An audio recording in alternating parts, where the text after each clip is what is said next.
गिरफ्तारियां भी हुई पाकिस्तान तहरीक इंसाफ की और बड़े पैमाने पर हुई। गिरफ्तारियों के हवाले से जो अदाद-ओ-शुमार हैं वो अलग अलग किस्म के आ रहे हैं। तो हुकूमती ज़राए अलग हैं, पुलिस के ज़राए अलग हैं, पाकिस्तान तहरीक इंसाफ का क्लेम अलग है। लेकिन ये किसी सूरत भी अगर आप इसको कहीं पे बीच में इन बिटवीन भी आप देखें तो ये 1200 से ज्यादा कारकुन कम से कम पंजाब में गिरफ्तार किए गए, जिनमें 250 से जायद का दावा किया जा रहा है कि ये लाहौर से गिरफ्तार किए गए। तो इतने बड़े पैमाने पे गिरफ्तारियां तो कभी, यानी जितने बंदे पीटीआई के गिरफ्तार हो गए इतने बंदे तो आजकल पीएमएलएन के जलसे में नहीं होते। जितने बंदे पीटीआई के 9 मई से अब तक गिरफ्तार हो गए, इतना बड़ा जलसा तो नवाज शरीफ ने अपनी सारी जिंदगी में नहीं किया होगा। अगर 9 मई और उसके बाद जो 26 नवंबर को जो गिरफ्तारियां हुई ना, ये 20-22-25 हजार बंदा, ये बंदा इकट्ठा करने एक जगह पे तो एक बहुत बड़ा हुजूम बन जाता है, बहुत बड़ी तादाद में लोग हो जाते हैं। इतनी गिरफ्तारियां पाकिस्तान तहरीक इंसाफ की हुई हैं कि जितने बंदे किसी बड़े से बड़े जलसे में ये पॉलिटिकल पार्टीज नहीं निकाल सकती, ये पाकिस्तान तहरीक इंसाफ ने करके दिखाया और बहुत बड़ी बात है जो उन्होंने करके दिखाया। गंडापुर साहब के साथ नाजरीन बहुत बुरी हुई है। गंडापुर साहब रैली के साथ आए और मैंने जो सहाफी वहां पे मौजूद थे, मैंने उनसे पूछा, मैंने कहा जी आपने क्या देखा। इवन एक तो पॉलिटिकल लोग हैं, उनसे भी मैंने पूछा, मैं उनका नाम नहीं ले सकता, ये उनके पीछे पड़ जाएंगे। तो उन्होंने मुझे क्लियरली कहा, उन्होंने कहा जी गंडापुर साहब मौजूद जरूर थे, वो एक्टिविटी कर रहे थे और पॉलिटिकली एक वो फिगर है, लेकिन गंडापुर साहब को पब्लिक रिस्पॉन्ड नहीं कर रही थी उस तरीके से जैसे उन्हें किया जाता है। सोशल मीडिया पे थोड़ा बहुत उनका शबशबा चल रहा था, लेकिन गंडापुर साहब ने जब तकरीर की तो उनकी तकरीर टोटल जो है वो 1.25 मिनट से 1.5 मिनट के बीच में थी। उन्हें भी आइडिया हो गया था कि देखिए लीडर को मजा तब आता है जब वो बात कर रहा हो और लोग सुन रहे हो। साउंड सिस्टम था उनके पास, अगर सामने 10-20 हजार लोग खड़े हो जाते तो वो उनसे बात कर सकते थे, लेकिन लोग गंडापुर के कंटेनर के इर्द गिर्द आए नहीं, उनकी दिलचस्पी गंडापुर में से खत्म हो गई थी। तो गंडापुर साहब को यह सोचना चाहिए था अपने पांव पे बार बार कुल्हाड़े मारने से पहले कि वो कुर्बान क्या चीज कर रहे हैं और किस चीज के लिए कर रहे हैं। वजारत आला के लिए अपनी सारा सियासी करियर, अपनी इज्जत, सब कुछ दांव पे लगा रहे हैं। लोगों में एक बहुत बड़ी क्रेडिबिलिटी थी कि इस आदमी की ब्रेक उस जगह पे आके लगती है जहां इमरान खान साहब बुलाते हैं। ये हमेशा इमरान खान की आवाज पे लब्बैक कहता है, हमेशा पहुंचता है और जबरदस्त एहतजाज करता है और बड़ी अच्छी टीमें लेकर आता है। तो आज उन्हीं टीमों की गंडापुर साहब की तरफ लगता है तवज्जो ही नहीं थी। वो आए, उन्होंने तकरीर की 1.25 मिनट की, 1.5 मिनट की, वो भी कोई खास बात उन्होंने नहीं की, कोई ऐसी बात नहीं की जो काबिल जिक्र हो मैं आपको यहां पढ़ के सुनाऊं। लेकिन फिर गंडापुर साहब निकल गया तो कारकुन उनकी गाड़ियों के आगे आ गए। बाद में उन्होंने कहा जी किधर जा रहे हैं आप हर दफा में लेकर आते हैं और वापस हमें निकल जाते हैं, या वापस ना जाएं, आपको ऐलान करें, कुछ चक्कर चलाएं। वो कारकुन ज्यादा एक्सपेक्ट कर रहे थे जो पीछे से आ रहे थे, उन्होंने रास्ते रोक लिए, हो सकता है शरारत कर रहे हो। लेकिन फिर गंडापुर के जो गार्ड्स हैं उन्होंने कारकुनों को धक्के शक्के देके रास्ते खोले और फिर गंडापुर साहब सीएम हाउस के लिए रवाना हो गए। तो गंडापुर साहब ने जो कहा था ना कि 3 माह में अपनी सियासत छोड़ने का जो उन्होंने फैसला किया था कि अगर मैं इमरान खान को ना निकाल सका 3 माह के अंदर तो 1 महीना तो गुजर गया, तो मैं सियासत छोड़ दूंगा, सियासत का अपनी फैसला कर दूंगा, फिर मुझे कोई हक नहीं है। तो अपने आप को जो डेडलाइन गंडापुर साहब ने दी हुई थी ना, तो लगता है ऐसा ही है कि 3 माह में गंडापुर साहब को इस पे फैसला कर लेना चाहिए, क्योंकि अब आसार नजर आ रहे हैं कि अगर गंडापुर साहब ने खुद फैसला ना किया तो जिस तरह की उन्होंने सियासत की है, इस सियासत की मौजूदगी में लोग उनका फैसला कर देंगे। देखिए ना, फजलुर रहमान के भाई ने गंडापुर साहब का चैलेंज कबूल किया हुआ है। चैलेंज गंडापुर साहब ने किया था कि मेरा भाई इस्तीफा देता है, फजलुर रहमान तुम आकर उसके मुकाबले में इलेक्शन लड़ो। तो फजलुर रहमान साहब के भाई ने कहा कि मेरा बड़ा भाई क्या लड़ेगा, मैं लड़ूंगा आके इलेक्शन, तो तुम कहो अपने भाई को इस्तीफा दे आके इलेक्शन लड़े। तो उस वक्त गंडापुर साहब को बताया गया ये मजाक नहीं करना, पब्लिक अब डिफरेंट मूड में, फजलुर रहमान का भाई असेंबली में आ जाएगा इस चक्कर में। तो फिर गंडापुर साहब अपने चैलेंज से मुकर गए और उस चैलेंज के ऊपर अब वो खड़े नहीं है। नाज़रीन, ख्वाजा आसिफ साहब ने एक स्टेटमेंट दिया है, ये स्टेटमेंट बड़ा इंटरेस्टिंग है। मैं आपको पहले स्टेटमेंट पढ़ के सुनाता हूं, फिर मैं चाहता हूं इस पर हम थोड़ी सी बात कर लें। फिर 1-2 बैनुल-अक़वामी बड़ी इंटरेस्टिंग खबरें हैं। रशिया ने एक बहुत पुराना मुआहिदा जो 38 साल पहले हुआ था उनका अमेरिका के साथ, उसे खत्म किया है। क्यों किया वो बताता हूं। और डोनाल्ड ट्रंप ने एक नई कार्रवाई डाल दी, वो भी आपको मैं बताता हूं। खित्ते के हालात बड़े इंटरेस्टिंग हो रहे हैं। पाकिस्तान की जो पॉलिटिक्स है उसकी वजह से मैं उस तरफ जा नहीं पाया, जो इंडिया के साथ हो रहा है, यूक्रेन और रूस के दरमियान जो हो रहा है, और जो अमेरिका इस वक्त इंटरफेयर कर रहा है इस रीजन की सियासत के अंदर, और पाकिस्तान कहां खड़ा है, बड़ा इंटरेस्टिंग सिनेरियो इस वक्त चल रहा है। इस पर हम बात करेंगे बाद में। लेकिन आप ये देखें, ख्वाजा आसिफ कहते हैं ब्यूरोक्रेसी पे तनकीद करते हुए वतन अजीज की आधी से ज्यादा ब्यूरोक्रेसी पुर्तगाल में प्रॉपर्टियां ले चुकी है। पुर्तगाल, ये इन्होंने खोला हुआ था, एक स्कीम खोली हुई थी पुर्तगाल ने कि इतने पैसे लाके इन्वेस्ट करो तो वहां पे वीजा मिल जाता था और वहां पे जो है आपको रेजिडेंसी मिल जाती थी। तो इससे फायदा उठाया बहुत सारी ब्यूरोक्रेसी ने। पैसा इतना ज्यादा नहीं था और ब्यूरोक्रेसी के लिए तो करोड़ों रुपया मामले कोई नहीं होता। तो ख्वाजा आसिफ ने दावा किया, ये वजीर दिफा है पाकिस्तान के, कि पाकिस्तान की आधी से ज्यादा ब्यूरोक्रेसी पुर्तगाल में प्रॉपर्टी ले चुकी है और शहरियत लेने की तैयारी कर रही है। और ये नामी ग्रामी ब्यूरोक्रेट्स हैं। मगरमच्छ अरबों रुपए खाकर आराम से रिटायरमेंट की जिंदगी गुजारे। बुजदार का एक करीबी तरीन ब्यूरोक्रेट, इसे मैं डोरेमोन कहता था। आपको याद होगा मेरे पुराने वीलॉग्स, मैंने डोरेमोन बताया था, एक ब्यूरोक्रेट का नाम जिसने बुजदार के दौर में तबाही फेरी हुई थी। ये उसी की बात कर रहे हैं। बुजदार का एक करीबी तरीन ब्यूरोक्रेट 4 अरब रुपया अपनी बेटियों की शादियों पर सिर्फ सलामियां वसूल कर चुका है। अब 4 अरब की सलामी तो नहीं देता ना कोई 100, 550, 5000, 10,000 इतनी सलामी होती है, सजा क्या होती है। ये तो एक वैसे ही खुशी के लिए एक छोटी सी रकम होती है। अब इसमें 4 अरब तो कोई नहीं देता ना, तो ये ब्लैक मनी को व्हाइट मनी करने का भी एक तरीका है। 4 अरब की सिर्फ सलामी वसूल कर चुका है और आराम से रिटायरमेंट की जिंदगी गुजार रहा है। सियासतदान को इनका बचा खुचा खाते हैं। ये ख्वाजा आसिफ कह रहे हैं कि सियासतदान इनका बचा खुचा खाते हैं। ये ब्यूरोक्रेट इतना ज्यादा खाते हैं कि जो बच जाता है वो सियासतदान खाते हैं और चवले मारते हैं। ना प्लाट ना गैर मुल्की शहरियत, क्योंकि इलेक्शन लड़ना होता है। पाक सरजमीन को ये ब्यूरोक्रेसी पलीत कर रही है। अच्छा, ख्वाजा आसिफ साहब को ये बात मैं बता दूं कि यहां जो मशहूर है ना पाकिस्तान में एक चीज, वो ये है कि जो पाकिस्तान की क्रीम है ना वो एस्टेब्लिशमेंट खा जाती है। उसके बाद जो उसके नीचे बाकी बचा हुआ दूध है वो ब्यूरोक्रेसी पी जाती है। और फिर सियासतदान कहते हैं जो हांडी में लगा हुआ थोड़ा बहुत साइडों पे कुछ बचा कुचा होता है वो हमारे हिस्से में आ जाता है और सियासतदान फिर मुंह काला कर लेते हैं वो खा के।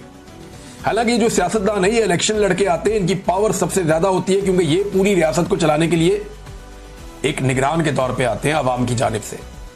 इनके पास इख्तियार होता है कि ये एस्टेब्लिशमेंट को नकेल डालें और सियासतदानों को सीधे रास्ते पे लगाएं। इनके पास ये मैंडेट होता है या इख्तियार होता है कि ये नकेल डालें एस्टेब्लिशमेंट को और जो ब्यूरोक्रेसी है उसको सीधे रास्ते पे लगाएं।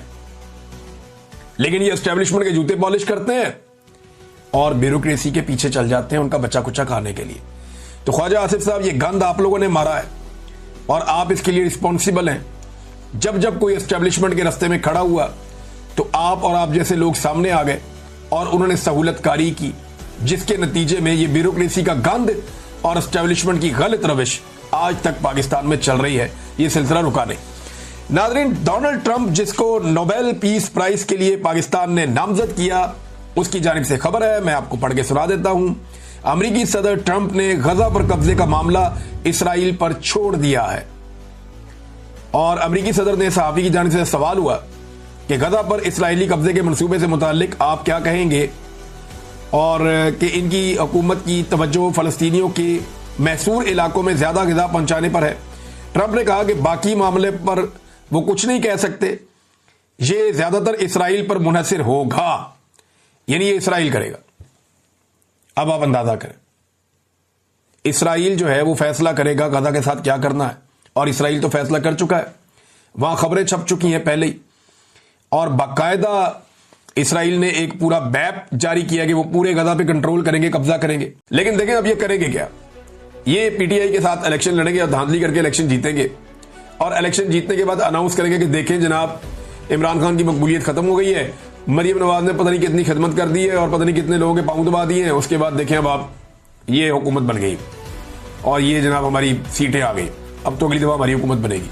वो एक परसेप्शन बिल्डिंग करना चाह रहे हैं इमरान खान साहब, शायद उसको अवॉइड करना चाह रहे हैं कि होना तो वही है जो एस्टेब्लिशमेंट ने फैसला कर लेना, लिहाजा इसको रोका जाए।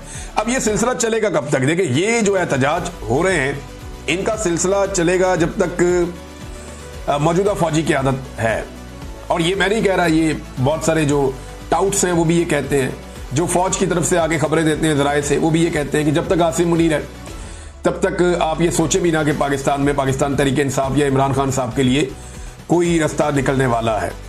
मौजूदा आर्मी चीफ अगर 2025 में नवंबर में रिटायर हो जाते हैं और एक नया आर्मी चीफ आता है तो हो सकता है कि आने वाला आर्मी चीफ जो है वो अपनी पॉलिसी को तब्दील करे और पाकिस्तान तहरीक इंसाफ के खिलाफ जो कुछ हो रहा है उस जालिमाना सिलसिले को रोके, तो चीज़ें नॉर्मल भी हो सकती है।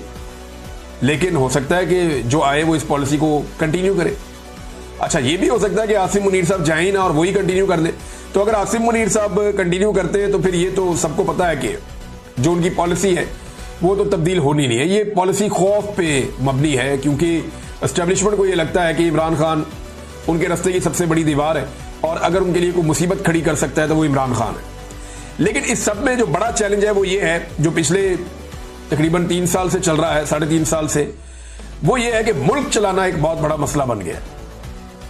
यानी मईशत ये खड़ी नहीं कर पा रहे।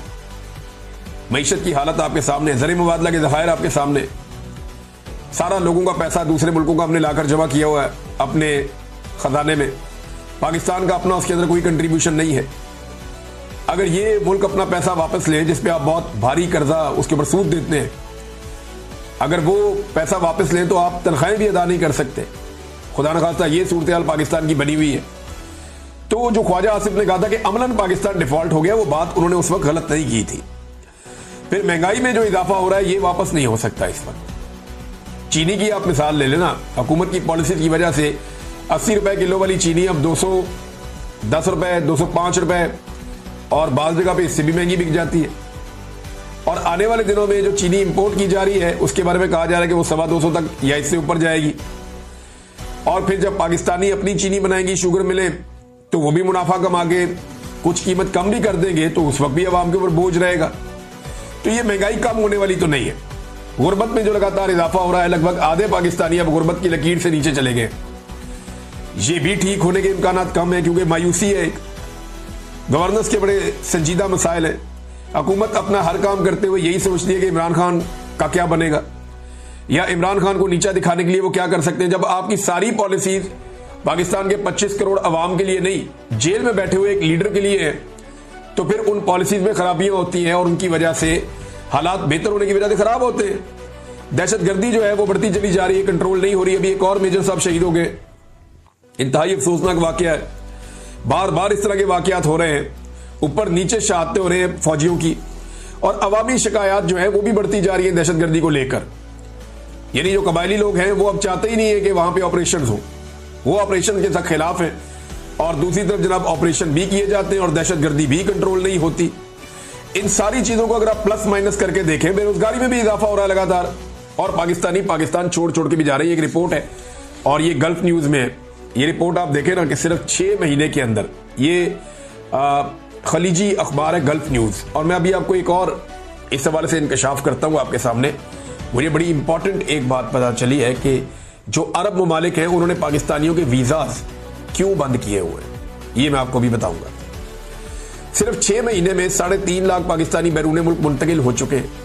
ये खलीजी अखबार गल्फ न्यूज का दावा है। मुल्क छोड़ने वाले अफराद में आला तालीम याफ्ता अफराद समेत इंतहाई तकनीकी अफराद भी शामिल हैं, जबकि डॉक्टर समेत नर्सेज के मुल्क छोड़े जाने से मुल्क के निज़ाम सेहत में भी मसाइल बढ़ने लगे हैं। ज्यादातर अफराद की तरजीह बरतानिया, कनाडा और खलीजी ममालिक हैं। अब मैं आपको बताता हूं कि ये जो कई अरब ममालिक हैं वो पाकिस्तानियों को वीजा क्यों नहीं दे रहे। पाकिस्तानी जाना चाहते हैं ना यहाँ अरब ममालिक में, कई ममालिक ने तो पहले से बंद किए हुए थे, कई ने अब बंद किए हुए हैं, वो वीजाज नहीं दे रहे पाकिस्तानियों को। उन्होंने पॉलिसी बहुत सख्त कर दी है पाकिस्तानियों के लिए। ये क्यों हो रहा है, जरा इसके बारे में आप सोचें। ये खलीजी ममालिक को तो सस्ती लेबर चाहिए होती है और वो तो तरक्की कर रहे हैं, उनके तो धड़ाधड़ प्रोजेक्ट आ रहे हैं। तो पाकिस्तानियों को इस वक्त वीजाज क्यों नहीं मिल रहे और इतनी सख्ती क्यों हो गई है। देखें, पाकिस्तानी पाकिस्तान छोड़ छोड़ कर जा रहे हैं। फील्ड मार्शल ने कहा था ये ब्रेन गेन है, मेरी समझ में आज भी उनकी वो बात नहीं आई, मैं हैरान होता हूं।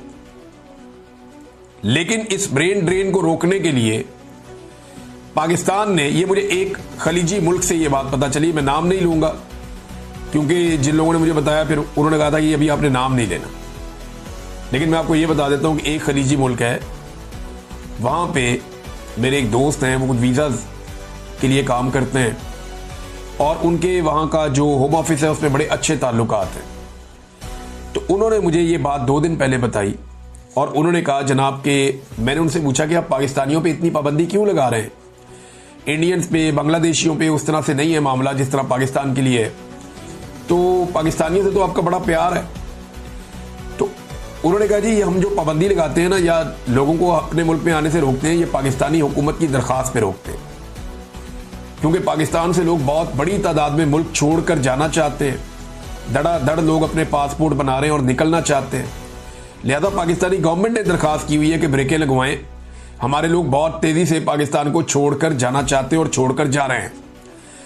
अब जो यूरोप है और बरतानिया है, वहां पे वीजा मिलना बहुत मुश्किल है, सबको मिल नहीं सकता। तो उसके लिए लोगों को बहुत सारे पैसे भी खर्च करने पड़ते हैं। लोग अपने घर बार बेच के, जमीनें बेच के, अपनी जायदाद बेचकर लोग यूरोप और अमेरिका और बरतानिया इस साइड पे जा रहे हैं। अब ये सारी चीजें अगर आप प्लस माइनस करें तो हुकूमत की आप पॉलिसी देखें कि एक तो पाकिस्तान में लोगों के सारे मौके उन्होंने ज़ाया कर दिए। पाकिस्तान में आप काम कर नहीं सकते, सरमायाकारी कर नहीं सकते, हालात इन्होंने मुश्किल कर दिए जीने के। लॉ एंड ऑर्डर ही कोई नहीं, आपका पैसा महफूज नहीं अगर आप वहां पे लगाएंगे तो। सिर्फ माफिया वहां पे कामयाब हो सकता है। और दूसरा, जब आप पाकिस्तान से बाहर जाना चाहते हैं तो सरकार आपके लिए रास्ता रोकती है। तो ये चीजें इस वक्त हो रही है। नाज़रीन, हमारे एक दोस्त हैं सहाफ़ी सरदार हमजा मान, उनके घर के मनाज़िर में देख रहा था कि उनके घर को तोड़ दिया जनाब पुलिस ने घर में घुसकर। और बड़ी अफसोसनाक बात है। यानी इस मुल्क में ऐसा लगता है कि सहाफत करना ही अब एक जुर्म बन गया है। अगर हुक्मरानों को आपकी बात पसंद नहीं है तो वो आपका घर भी तोड़ सकते हैं, मुकदमा भी दर्ज करते। अगर आपको लगता है कि उनकी सहाफत में कोई प्रॉब्लम है, कोई ऐसी बात उन्होंने की है जो गलत है या किसी कानून के जुमरे में आती है, आप FIR कर सकते हैं, आप बुलाकर पूछ सकते हैं। आप घर पे धावा बोलकर आप घर को तो नहीं तोड़ सकते ना। अब ये तस्वीर शेयर की हुई है राय साकिब साहब ने, मुझे बड़ी तकलीफ हो रही थी। इससे पहले यानी कभी ऐसा नहीं होता था, सहाफियों पे ज्यादा कोई इंक्वायरी लग जाती थी, कोई शोकाद आ जाता था इदारे की जानिब से, या कोई चले मैक्सिमम FIR हो जाती थी। अब तो कत्ल कर देते हैं, गायब कर देते हैं, घर बार तोड़ देते हैं, घर वालों को उठा लेते हैं, उन पर तशद्दुद करते हैं। यानी इतनी फस्तायत तो हमने कभी डिक्टेटरशिप के दौर में भी नहीं देखी थी जो अब हम देख रहे हैं पाकिस्तान में, बदकिस्मती से। नाज़रीन, एक डेवलपमेंट और हुई आज के दिन में, वो पाकिस्तान तहरीक इंसाफ के अरकान पार्लियामेंट ने सुप्रीम कोर्ट तक एक एहतजाजी मार्च किया। इनके हाथों में जो है वो इन्होंने प्ले कार्ड उठाए हुए थे और उस पर इमरान खान के हक में नारे लगा रहे थे। और